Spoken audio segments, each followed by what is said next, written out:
Bihar election देश की politics में ये टॉपिक सबसे टॉप पर है और एक ही सवाल है सबकी जबान पर कि बिहार का अगला मुख्यमंत्री कौन बनेगा।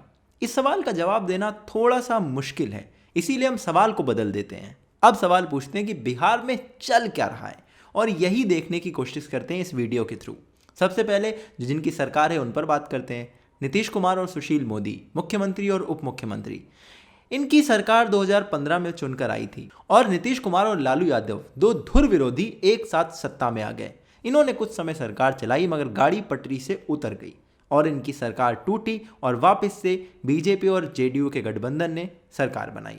पटरी से उतरने के बाद लालू यादव तो जेल चले गए। 2019 का चुनाव आने वाला था, इसलिए जेडीयू का ये डिसीजन बहुत वाइज डिसीजन माना गया और अब दोबारा से चुनाव है। जेडीयू फिर से बीजेपी के साथ है और अब समीकरण थोड़े थोड़े से बदल रहे हैं। नीतीश कुमार के बारे में आम जनता की जो राय है वो उनको पसंद नहीं आएगी, क्योंकि आम जनता नीतीश कुमार को उतना पसंद नहीं कर रही है और उसके पीछे का कारण है कि बिहार लगातार अलग अलग इंडेक्सेस में नीचे आता जा रहा है कंसिस्टेंटली।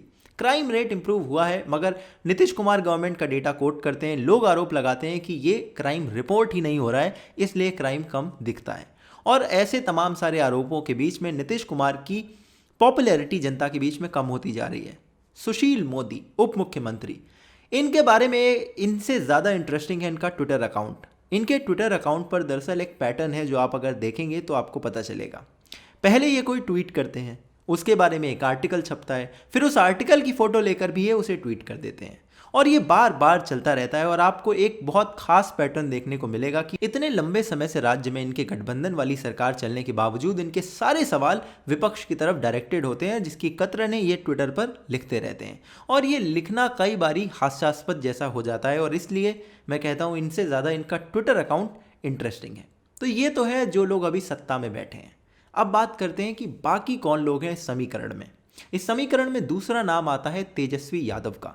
लालू यादव के बेटे हैं। पहली बार एक तरह से ये फ्रंट पर खेल रहे हैं क्योंकि अब इनके पिता जेल में हैं। इनकी रैलियों में बड़ी भीड़ उमड़ कर आती है मगर उस भीड़ में कुछ लोग ये भी कहते हैं कि वो तो सिर्फ जहाज देखने आए थे। तेजस्वी यादव के साथ उनके पिताजी एक तरह से पॉजिटिव एस्पेक्ट भी हैं और उतना ही नेगेटिव एस्पेक्ट भी हैं। पॉजिटिव इसलिए क्योंकि उनके पिता की पॉपुलैरिटी की वजह से तेजस्वी यादव को ये मुकाम हासिल हुआ। नेगेटिव इसलिए क्योंकि उनके पिता के क्राइम वाला जो इतिहास था, जितने लंबे समय तक उन्होंने बिहार में मुख्यमंत्री रहे और उस समय जितना क्राइम हुआ, उसकी वजह से इनकी पॉपुलैरिटी में वो धब्बा भी लगा हुआ है और इसीलिए कई सारे लोग कहते हैं कि इनकी रैलियों में भीड़ आना स्वाभाविक है मगर क्या वो भीड़ वोटों में कन्वर्ट होगी, ये देखना अभी बाकी है। तीसरा और बहुत इंपॉर्टेंट किरदार है इस पूरी कहानी का, वो है हमारे चिराग पासवान। चिराग पासवान पहले बॉलीवुड में गए, वहाँ पर उन्होंने किस्मत आजमाई मगर फिर ये कहते हैं इन्हें बिहार की माटी ने बुला लिया।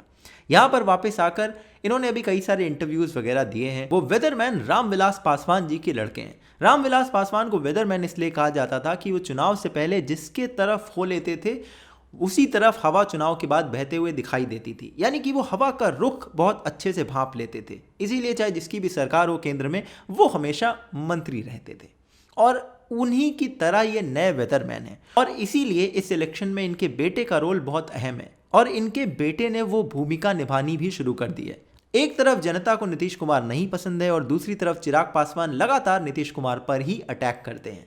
क्योंकि पीएम मोदी की पॉपुलैरिटी जनता में ज़्यादा है, इसलिए चिराग पासवान खुद को पीएम मोदी का हनुमान बताते हैं।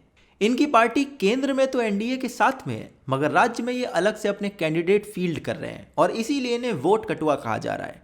वोट कटुआ वो पार्टी होती है जो कि सबसे बड़ी वाली पार्टी को सपोर्ट करना चाहती है मगर वो बाहर से करती है ताकि वो उसके सेकंड नंबर वाली पार्टी के वोट अपनी तरफ खींच ले। अब आप सोचिए, जो लोग नीतीश कुमार से नाराज़ हैं वो अपना वोट देने हो सकता है आरजेडी या कांग्रेस के पास चले जाते, मगर अब उनके पास एक तीसरा ऑप्शन भी है जिससे नीतीश कुमार को कोई नुकसान नहीं होगा मगर आरजेडी और कांग्रेस को नुकसान होगा, जिससे नीतीश कुमार को फायदा होगा। और यही पूरा समीकरण इस समय बिहार में मोटा मोटी दिखाई देता है और शायद इन्हीं सारे समीकरणों को देखकर कई सारे ओपिनियन पोल्स वाले भी कहते हैं कि बिहार में एनडीए की सरकार बनने वाली है और काफ़ी कंफर्टेबली बनने वाली है। मगर जिस तरह से ओपिनियन पोल्स पहले भी बुरी तरह फेल हुए हैं, कुछ भी अज्यूम करना इस मोमेंट पर बिल्कुल भी पॉसिबल नहीं है। मगर हम क्योंकि किरदारों की बात कर रहे हैं इसलिए और किरदारों की बात करते हैं जो कि हमारे स्पेशल मेंशन की तरह आप मान सकते हैं। पहले किरदार होंगे बिहार के फॉर्मर डीजीपी गुप्तेश्वर पांडे। सुशांत सिंह राजपूत वाले केस में आपने इनका नाम खूब सुना होगा, मगर गुप्तेश्वर पांडे उससे पहले से फेमस हैं। कई सारे पॉपुलर केसेस में इनका नाम आया है और इनकी मीडिया अटेंशन भी मिली है। 2009 में ये वीआरएस लेने वाले थे, यानी अर्ली रिटायरमेंट लेकर। बताते हैं कि बीजेपी की तरफ से ये कैंडिडेट बनने की कोशिश कर रहे थे, मगर तब इनका सपना अधूरा रह गया। अभी फिलहाल सुशांत सिंह राजपूत का केस हुआ और ये अचानक से मीडिया में आए। कई सारी इनको मीडिया लाइमलाइट्स मिली, इन्होंने बहुत सारे स्टेटमेंट दिए। इनका एक स्टेटमेंट ये कहना कि रिया चक्रवर्ती को अपनी औकात याद रखनी चाहिए और नीतीश कुमार से सवाल करने की उनकी औकात नहीं है, ये भी चर्चा में रहा। इन सारे स्टेटमेंट्स के बाद अचानक खबर आई कि इन्होंने वीआरएस ले लिया है और उसी दिन इनका एक गाना भी रिलीज हुआ। वीआरएस लेने के साथ साथ ये गाना आया और उसके बाद गुप्तेश्वर जी फेसबुक पर लाइव भी आ गए। इन्होंने कई सारी बातें रखी और कुछ दिनों बाद पता चला कि इन्होंने ऑफिशियली जेडीयू को ज्वाइन कर लिया है। हालांकि बक्सर की जिस सीट से इन्हें टिकट चाहिए था वो सीट वितरण में बीजेपी के पास गई और जेडीयू को नहीं मिली। जेडीयू ने भी बताते हैं कि ज़्यादा प्रेस नहीं करा इस सीट को चेंज करने के लिए और गुप्तेश्वर जी को इस बार टिकट नहीं मिला। टिकट ना मिलने की वजह गुप्तेश्वर जी खुद बताते हैं कि समीकरण फिट नहीं बैठे। इसके अलावा दूसरा स्पेशल मेंशन है तेज प्रताप यादव का। तेजस्वी यादव की बात तो कई सारे लोग करते हैं, मगर तेज प्रताप लालू यादव के दूसरे लड़के हैं। इनकी आपने पिछले 5-6 सालों में बहुत तस्वीरें वीडियोस देखी होगी। कभी ये अलग अलग तरह की ड्रेसेस पहन कर आते हैं, कभी साइकिल से चलते हुए इनका वीडियो निकल कर आता है। अभी जब इन्होंने चुनाव के लिए अपना फॉर्म भरा तो बताया इनके पास 15 लाख की बाइक है और एक BMW भी रखते हैं। इनकी निजी जिंदगी भी काफ़ी चर्चा में रही, जहां इनका विवाह हुआ, फिर उनका तलाक भी हुआ और अभी फिलहाल ये अलग अलग जगह पर जाकर बांसुरी बजाकर लोगों में अपनी पार्टी का प्रचार कर रहे हैं। तीसरा स्पेशल मेंशन है कन्हैया कुमार का। जेएनयू से फेमस होने वाले कन्हैया कुमार जो अपने स्पीचेस के लिए जाने जाते हैं, वो चुनाव प्रचार के दौरान एकदम नदारद दिख रहे हैं। ना कहीं मीडिया हेडलाइन, जो कि कन्हैया कुमार की पॉपुलर ट्रेट हुआ करती थी। जेएनयू के समय भी ये मीडिया में थे, जब लोकसभा चुनाव में इनको टिकट मिला तब भी ये मीडिया में थे। अभी बताते हैं ना इन्हें टिकट मिला है और ना ही ये ज़्यादा प्रचार सभाओं में जा रहे हैं। अब ये इंटरेस्टिंग इसलिए कि वैसे भी सीपीआईएम का कोई भी ज़्यादा खाता यहाँ पर खुलता हुआ दिख नहीं रहा है बिहार के अंदर, और उसके साथ साथ वो अपने स्टार प्रचारक को ज़्यादा यूज़ ना करे, थोड़ा सा अजीब दिखता है। अब या तो कन्हैया कुमार खुद अपनी मर्जी से नहीं जा रहे हैं, जिसका एक कारण हो सकता है कि वो पार्टी बदलने की फिराक में हो, या फिर पार्टी वाले कन्हैया कुमार की हार देखकर इस बात से दुखी हो चुके हैं कि अब कन्हैया कुमार में शायद वो चमक नहीं रही। और अब जिस सवाल से हमने शुरुआत करी थी कि बिहार का सीएम कौन बनेगा, ये एक पेचीदा सवाल है, इसीलिए मैंने इस सवाल को चेंज करा था। मैं इस सवाल को अब थोड़ा सा एड्रेस करना चाहूँगा। देखिए, नीतीश कुमार से जनता नाराज़ है, लेकिन जनता में पीएम मोदी की लहर है। केंद्र की जो कई सारी स्कीम्स हैं वो बिहार और यूपी और ऐसे कई सारे राज्यों में अच्छी खासी चली हैं, इसीलिए 2019 में एक बड़ा मैंडेट पीएम मोदी को मिला था। तो जनता पीएम मोदी की वजह से एनडीए को वोट कर सकती है।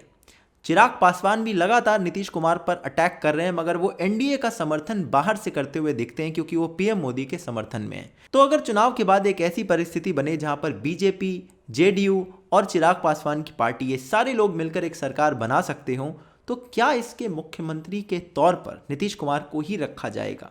ये बड़ा सवाल सबके मन में है। अमित शाह ने बीते कुछ दिनों में अपने एक इंटरव्यू में इस बात को क्लियर करते हुए कहा था कि एनडीए के सीएम पद के उम्मीदवार नीतीश कुमार ही होंगे। बहुत क्लियर कट बात कही थी, मगर क्या चीफ मिनिस्टर वो बनेंगे या नहीं बनेंगे, ये सिर्फ और सिर्फ वक्त बता सकता है, क्योंकि पॉलिटिक्स बहुत तेजी से बदलती है। इसीलिए मैंने कहा था ये मत सोचिए कि बिहार का मुख्यमंत्री कौन बनेगा, ये देखिए कि बिहार में चल क्या रहा है। वो मैंने एक तरह से आपके लिए कवर कर दिया है कि वहाँ पर क्या चल रहा है। जाते जाते आपको एक सवाल के साथ छोड़कर जाऊंगा, और ये कोई बिहार के लिए स्पेसिफिक सवाल नहीं है।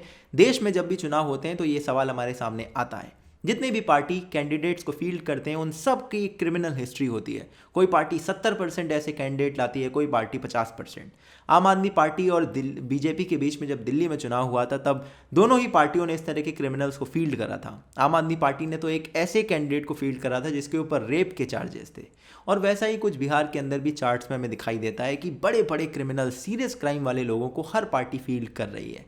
इसका क्या इलाज है? क्या जनता को हमेशा सड़े हुए टमाटरों में से कुछ कम खराब टमाटर चुनने पड़ेंगे, या फिर अच्छे लोग पॉलिटिक्स में आएंगे? और अगर आएंगे तो उसकी एंट्री हम कैसे इंश्योर करेंगे और उन्हें जिताना हम कैसे इंश्योर करेंगे? ये एक बड़ा सवाल है जिसका सॉल्यूशन हम पिछले 70 सालों से ज़्यादा समय में तो नहीं ढूंढ पाए। आपके पास कोई है तो कमेंट में लिख भेजिए। चलिए, यही था मेरा आज का वीडियो। अगर आप मेरे काम को सपोर्ट करना चाहते हैं तो पेट्रियन और इंस्टामोजो की लिंक आपको पिंड कमेंट और डिस्क्रिप्शन में मिल जाएंगे। अगर ये वीडियो अच्छा लगा इसे ज़रूर शेयर करिए, लाइक करिए, इससे एंगेजमेंट बढ़ता है, वीडियो आगे लोगों को यूट्यूब रिकमेंड करता है। कमेंट करिए, इससे भी एंगेजमेंट बढ़ता है और आपके थॉट मुझे पता चलते हैं। सब्सक्राइब करिए इस चैनल को, हर एक नोटिफिकेशन को ऑन कर दीजिए ताकि ये वीडियो जब भी मैं अपलोड करूँ आपको मिलते रहें। मैं आपसे मिलूंगा अगले किसी और वीडियो में, तब तक के लिए अपना ध्यान रखिएगा।